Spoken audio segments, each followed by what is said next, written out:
Assalamualaikum warahmatullahi wabarakatuh. Perkenalkan, nama saya Rina Rashika dengan NIM 25041 3619475. Di sini saya akan mempresentasikan tentang budaya organisasi untuk memenuhi proyek UAS mata kuliah perilaku organisasi. Oke, jadi untuk pembahasan yang pertama adalah pengertiannya terlebih dahulu. Menurut Stephen P. Robbins, budaya organisasi itu adalah persepsi bersama yang dianut oleh anggota organisasi. Maksud dari pengertian tersebut itu adalah seluruh anggota organisasi memiliki pemahaman, nilai, keyakinan, kebiasaan, dan cara bertindak yang sama dalam menjalankan aktivitas organisasinya.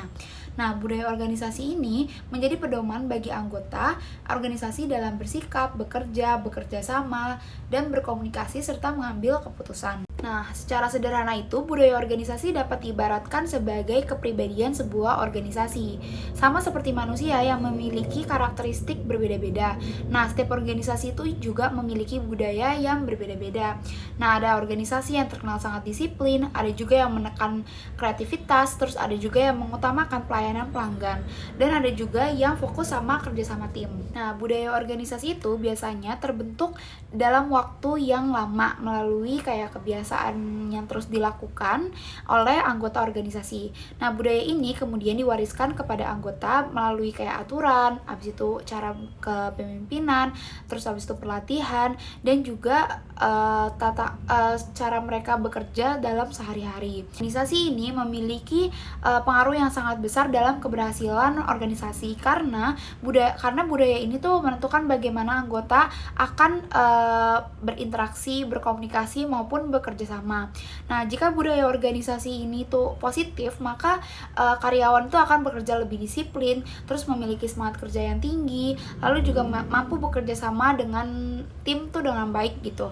Nah, sebaliknya kalau misalnya budaya organisasinya itu buruk, maka tuh akan muncul banyak konflik, terus rendahnya motivasi kerja, dan menurunnya produktivitas pekerjaan. Nah, contoh dari budaya organisasi itu sendiri, perusahaan itu memiliki budaya yang disiplin, biasanya tuh mewajibkan karyawannya itu datang tepat waktu, terus menyelesaikan pekerjaannya sesuai target, dan juga menaati aturan-aturan yang ada di organisasi tersebut. Sedangkan kalau misalnya perusahaan yang memiliki budayanya inovatif, dia akan mendorong karyawan untuk berani mencoba ide-ide baru, terus habis itu tekan kreativitas dalam pekerjaan.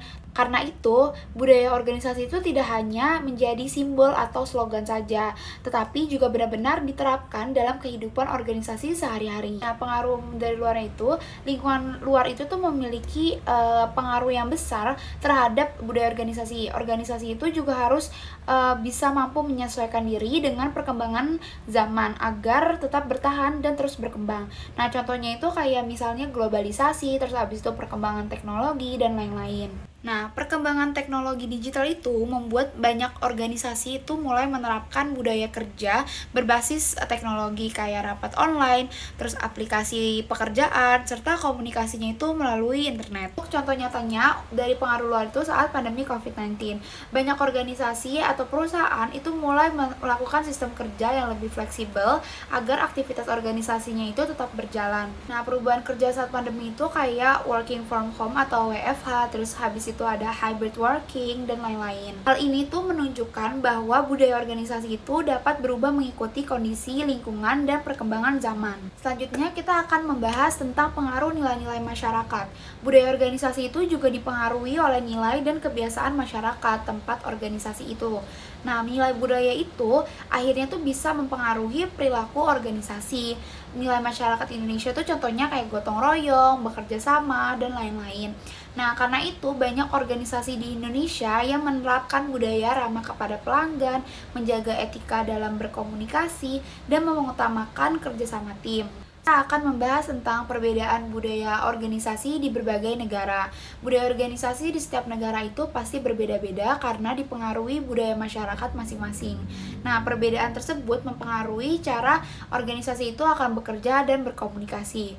Nah, contoh perbedaan budayanya di Indonesia sendiri itu mengutamakan kebersamaan, menghormati senior, dan juga menjaga sopan santun. Sedangkan di negara barat lebih individual, terus terbuka menyampaikan pendapat, dan juga komunikasinya itu lebih langsung. Selanjutnya adalah faktor dan contoh internal organisasi. Faktor internal pembentuk budayanya sendiri itu salah satunya ada sejarah organisasi, terus pengalaman kerja, dan visi misi.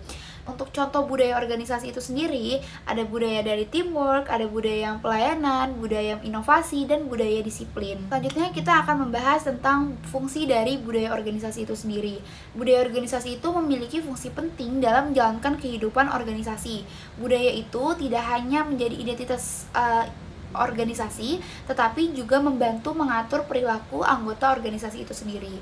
Fungsi budaya organisasi itu ada menciptakan perbedaan antar organisasi, terus memberikan identitas bagi anggota, mempermudah komitmen bersama, menjadi perekat sosial, dan juga mengendalikan perilaku anggota. Budaya organisasi itu membuat anggota tuh merasa menjadi kayak bagian dari organisasinya tersebut. Nah, rasa memiliki ini dapat meningkatkan loyalitas dan juga semangat kerja anggota organisasi.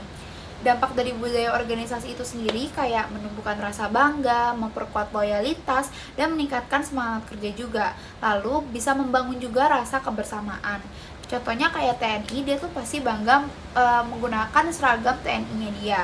Ataupun contohnya tuh kayak perusahaan besar BUMN, beberapa anggota-anggota dari perusahaan tersebut juga pastinya bangga menggunakan lanyard ataupun atribut lainnya dari BUMN itu sendiri. Budaya organisasi itu juga membantu anggota itu memiliki tujuan dan komitmen yang sama. Dalam organisasi yang memiliki budaya kerjasama yang baik itu, anggota akan lebih merasa mengutamakan keberhasilan dibandingkan di kepentingan pribadinya sendiri. Selanjutnya ada budaya sebagai perekat sosial. Budaya organisasi membantu menciptakan lingkungan sosial itu yang baik antar anggota organisasi. Lingkungan yang kerja yang nyaman itu pasti akan meningkatkan semangat kerja dan mengurangi konflik juga. Nah, contoh budaya positif itu kayak saling menghormati, saling menghargai pendapat, terus habis itu kerjasama. Nah, budaya organisasi ini menjadi perekat sosial yang mempersatukan seluruh anggota organisasi. Selanjutnya, budaya sebagai pengendali perilaku. Budaya organisasi berfungsi sebagai pedoman perilaku bagi antar anggota organisasi. Budaya ini tuh membantu anggota untuk memahami perilaku yang tidak dan diperbolehkan di dalam suatu organisasi. Dengan adanya budaya organisasi ini, perilaku anggota tuh menjadi lebih terarah sehingga organisasi itu dapat berjalan dengan efektif. Kesimpulan dari presentasi yang saya jelaskan adalah budaya organisasi ini merupakan nilai, kebiasaan, dan cara kerja yang terbentuk dari pengaruh lingkungan luar, nilai masyarakat, serta faktor internal organisasi. Nah, budaya organisasi ini memiliki peran penting dalam membentuk identitas organisasi, meningkatkan rasa kepemilikan anggota, memperkuat kerjasama, dan juga menjadi pedoman dalam berperilaku di dalam organisasi. Selanjutnya, budaya organisasi yang positif akan menciptakan lingkungan kerja yang nyaman, disiplin, dan harmonis sehingga tujuan organisasi itu dapat tercapai lebih efektif. Sekian presentasi yang saya jelaskan, kurang lebihnya mohon maaf. Wassalamualaikum warahmatullahi wabarakatuh.